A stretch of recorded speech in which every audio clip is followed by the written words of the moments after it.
Module 5, we're now moving on to the child, and we're going to focus more explicitly on self-esteem. So we talked a little bit about the definition of self-esteem back in Module 1, and now we're going to go into a little bit more detail how self-concept and self-esteem mold together to overall result in your overall evaluation of worth. So let's first talk about the advancement of childhood in or self in childhood. And the first thing that you begin to see these senses of self in young children, really toddlers at age 2, is that they can distinguish themselves from others. Okay, and we know that they are able to do this.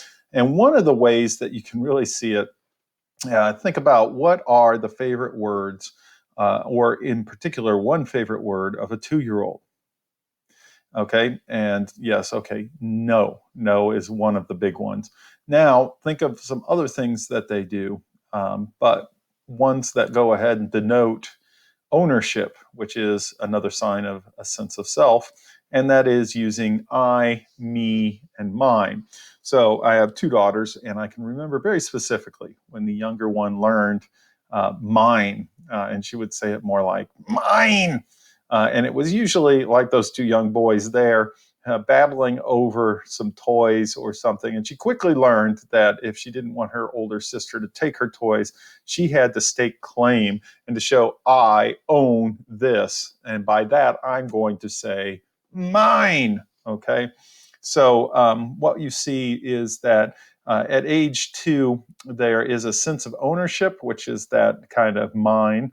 The I and me is a sense of self, but these senses of self tend to be more physical characteristics. And even if you ask 3 and 4-year-olds who they are, they will use very physical oriented, like I'm a boy, I have brown hair, I have blue eyes, very concrete kind of characteristics when you see that sense of self. And that's very much in keeping with that kind of pre-operational type of thinking, or even concrete operational thinking, but really the pre-operational thinking that we talked about in Chapter 7 with Piaget. Okay, by age 8, what you begin to see is that children not only know about themselves, but they are comparing themselves to others through what we call social comparison. What social comparison allows us to do is it makes us capable of using information about how we stack up compared to others, and then judge ourselves based on that. And so social comparison is pretty blatant at age 8. They will pass back, say, their spelling test, and you're like, what'd you get? I got a 9 out of 10. And you're like, oh, that's really good. So did I. What about Timmy? Timmy got a 4. Timmy, you got a 4. I did so much better than you.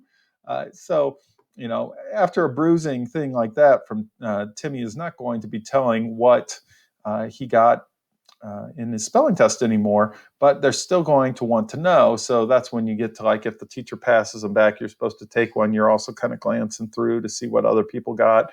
You're engaging in social comparison. It just gets to be more subtle. And unfortunately, we continue to engage in social comparison even through adulthood. So we never really get over it. We just get it a little better of comparing ourselves to some of the others. So what we see is these kind of social comparisons, other behavioral type of patterns, they become reinforced over time, they get strengthened. So this is where we begin to see the personality setting in and our sense of who we are setting in. So if a child has low self-worth, low self-esteem, the older they get, the more difficult it is to kind of increase that self-esteem, because it's getting reinforced one way or the other as they get older. Okay, so the stability of a personality trait over time really is going to depend on it being valued by society and consistent with society's kind of prescribed gender roles in many cases. And so we see that reinforcement of desirable traits, and then hopefully kind of more punishment of the undesirable. So you have a difficult temperament child that may get that sort of shaped out of them by the environment. So now let's look at self-esteem when we talk about childhood. And so in this particular slide, think of overall self-esteem as, or overall self-worth as self-esteem, because that is your overall evaluation of your worth. The reason I included this in here, even though it's not the most properly labeled, is that those underlying ones, those are self-concepts. So you have a self-concept for scholastic competence, a self-concept on social acceptance, one for behavioral conduct. And each one of those loads on your overall self-esteem, in this case, self-worth. Now, what's important is that each one of those self-concepts is not going to load equally.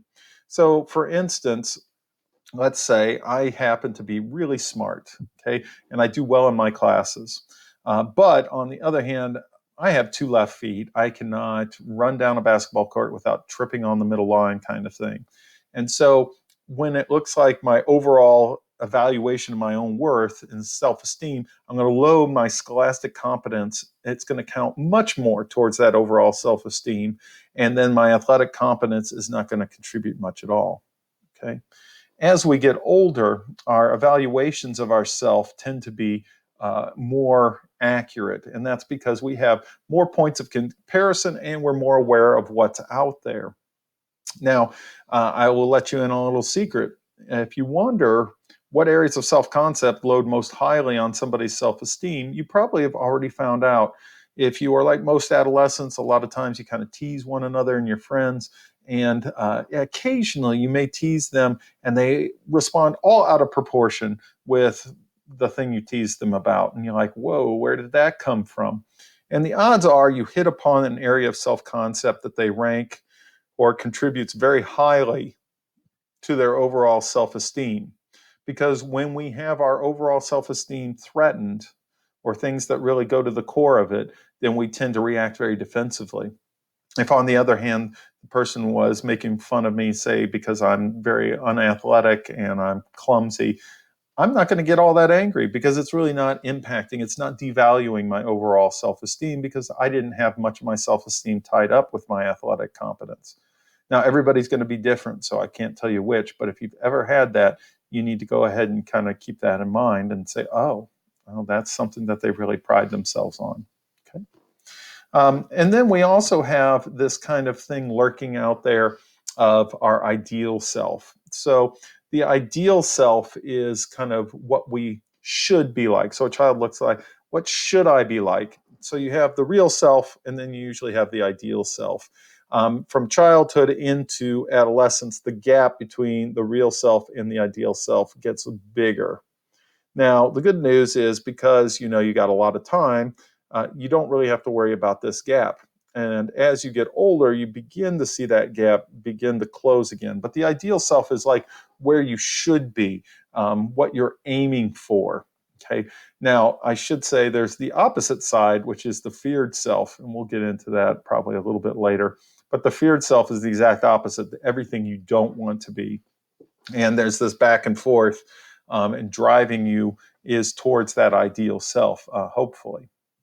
So why are we so caught up with self-esteem? Well, it really can have an impact on someone's overall behavior. And so how do we form a high self-esteem, or a good self-esteem, I guess you should say? Well, first of all, competency differences are going to influence your self-esteem. So if you happen to be better than most people in a lot of things, you're going to have a high self-esteem, and for good purpose, right? Your social comparisons are always going to be favorable. On the other hand, if you tend to fail a lot or do not compare well, then you're going to have low self-esteem based on just competency alone. Social feedback, positive or negative. So if you have certain characteristics that are very valued and you get good feedback from individuals, then you're going to have higher self-esteem. And if it's negative, obviously the other way. Genetics. So if you have parents that have pretty high self-esteem, and you're probably going to have relatively high self-esteem too. So there is a bit of a genetic component, obviously not real high correlation, but it certainly contributes. And basically how your parents interact with you, how do they parent? And we'll talk in more details in an upcoming chapter on this. But you want a warm and democratic style, but that has rules and that are clearly stated and enforced. So it's what we call an authoritative parenting style, which I said we'll be getting into in more detail in a future chapter. But I think that the takeaway that is cross-culturally, they've found that the value of parents doing this authoritative parenting style tend to have really good outcomes, not just on self-esteem, but a whole host of really markers of success for childhood development. So that's kind of an overview of self-esteem. And once again, why do we want this higher self-esteem? Well, it just really contributes to this pretty good outcomes. Now, we want that to be realistic, though. An unrealistic self-esteem is very fragile, and people tend to get very defensive, especially if that self-esteem is not based on accurate assessment of your strengths and weaknesses. So you don't want to just build people up if that is not based in reality. You got to figure other ways around that. So next module, what we're going to do is focus on the adolescence and talk about identity statuses. So we are in the formation of our identity throughout childhood and into adolescence, but adolescence is really when it starts to coalesce, and we pick different statuses in regards to our feelings of occupation and other sorts of areas of identity. So tune in for Module 6, and we'll get into that in a minute.